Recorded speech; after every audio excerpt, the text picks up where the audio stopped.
All right, and knocking out a quick demo of the song that I wrote today on the spot. I've already forgotten what the name of it is, but figure that out in a minute. You can see how fast I write these songs. I don't even remember what it is called. What are we calling that song? We're calling it The Days We Hope to Find. So, what do I do my demos with? I've done a separate video on this years ago, but I'll fire this guy up right here, and you can see all the cool lights and stuff. This is the Spire Studio by iZotope, and iZotope actually with the Z, and it's just got a couple XLR inputs in the back. It's a big old hockey puck thing with a bunch of flashy lights. And basically, it just interfaces with the iPhone, and you can just record directly on that thing and then transfer to your computer. You're good to go. They've released some new versions of it, and you can get a pro app with it and do way more than I do. I just stick with the basics, which are 8 tracks that I can record on my iPhone. So we just simply log in here. Connect to the Spire Studio, join up right there with the phone. And because I'm filming this, of course, it's not going to work, but it's usually pretty good. Ah, there you go. You are connected to your Spire Studio. So I simply make a new song. And again, I've forgotten what the song is called, but we'll call it Days. I know Days is in the title. And this is it, basically. You're good to go and start recording. It'll give you, I'm having a hard time getting this in the frame. It'll give you 8 tracks starting on the bottom there, and we're going to start with the drum. So for drums, I've been using this app on the iPad called the CR8K. It's kind of a phony old vintage Roland drum machine, and sometimes I'll play it live. I'll add fills and things like that. I do not do any programming other than the basic beat. I used to do that stuff and, sequence parts and have things change and whatever, but these are just home demos. They're just for me to hear what the song's going to sound like, and hey, if anyone else likes it, that's great. So I just hit the button, and you get drums. So we're going to record that on the phone right now, and that'll be our first couple tracks. I do it in stereo. And we're starting from there on this song. So while the drums are tracking, I'm just going to tune up here. I got to tell you, it is wonderful to have these integrated little clip-on tuners. They do a fantastic job. So we will just tune up here while we are getting ready. And the capo's already on, so there you are. Ready to rock and roll. I'm going to do this very quickly. The Spire Studio, the little hockey puck device, has a built-in mic, which actually sounds pretty nice on acoustic. So we're going to try that today. We'll just use that in the interest of time. So my wife's getting home pretty soon, and I don't want to be singing when she comes home. I get a little self-conscious about the singing. Playing, I don't mind, but anyway, I need a little bit of privacy when I do that. So of course I'm filming it, so kind of defeats the purpose. But in any case, we're just going to track about 5 minutes of drums here, and I will probably do a quick edit at the end and just cut them off or something or other. Like I said, in other demos, when I actually put a little bit more work into it, I'll plan it out and know how long the part has to be, and change it up, do some fills or whatever in between. But this will be fine for what we're working on today. So once the drums are done, the acoustic guitar will go next. Okay, so drums are tracked now. You can see those 2 bottom lines there.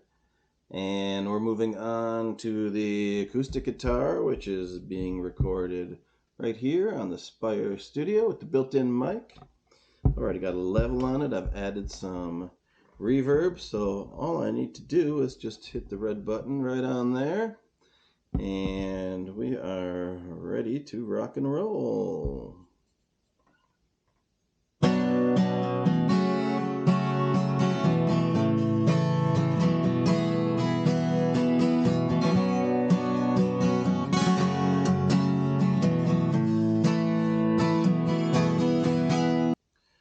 right, getting ready to knock out the vocals here on the days we hope to find. I've got the words transferred now from the phone to the iPad. I have the worst pop filter ever manufactured, which never stays where it's supposed to be. I don't know what the point of this thing is anyway. But yeah, we're going to just run down the vocals here. I usually double track the vocals, kind of smooths them out, and if I screw something up, it is harder to hear where I actually did that. But just because we're in a rush, my wife's coming home, we're gonna just do one pass, and that's gonna be it. I'm pretty much a first take vocalist anyway, unless I mess up a word or whatever. You get what you get with me. It's pretty cool, this app. You can see this is the mix window, and those little bubbles are the tracks. So if you push the bubble up, it's louder. You pull the bubble down, it's softer, and left or the right is where it ends up in the track. So you can put stuff together on this Spire setup very quickly, which is what I like. I like to get this over and done with. So vocals are next. These are the days we hope to find. Got some time to myself, no tasks have been assigned. Alright, so I did end up doubling those vocals. I barely even know this song, and I keep forgetting what it's even called, so doubling the vocals just thickens it up a little bit and smooths out those rough spots, like I said. Bass is up next. Alright, we're getting down to it. Maybe I'll do another little lead guitar part over this and call it a day. So we're getting close. All right, my track 7 is going to be this guitar here, which is strung up to be a Nashville guitar. Very quickly, a Nashville guitar is when you use the thin strings of a 12-string guitar string set, and you kind of fake a 12-string guitar with a regular 6-string guitar. This is a guitar I built myself many years ago, and it still works. So a Nashville guitar sounds like this.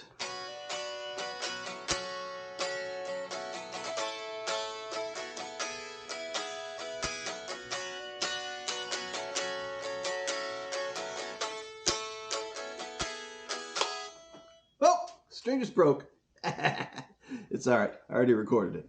But yeah, so we'll get a track of that and then move on to one more guitar track. And finally, the last track of the song is going to be my famous Reverend guitar, which I sold and found again on Facebook a few years ago. So I'm hanging on to it now.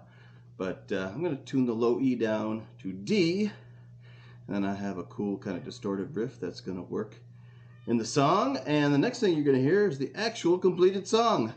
Thank you for going along on this journey today. And here's what I ended up with after, writing a song and recording it all in the same day. Can you believe it? All right, here goes.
don't have a lot to say.